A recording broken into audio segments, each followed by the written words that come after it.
Meeting de avance para sa mga senador ng PDP.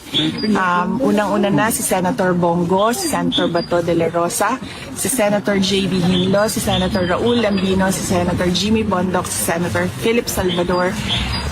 At meron po silang mga guest candidates, napakahalaga dahil kailangan yung 10 ay maalala ninyo.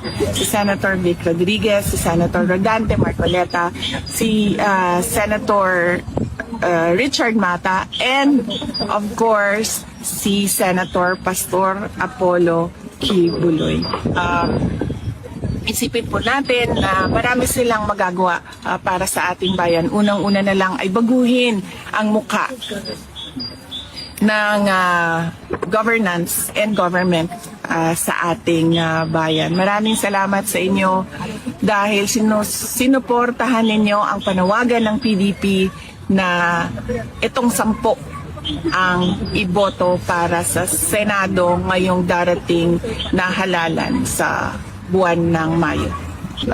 With regard to their senator slate, sumusunod lang ako sa mga pronouncements ni Pangulong Duterte at mga sinasabi niya with regard to guest candidates.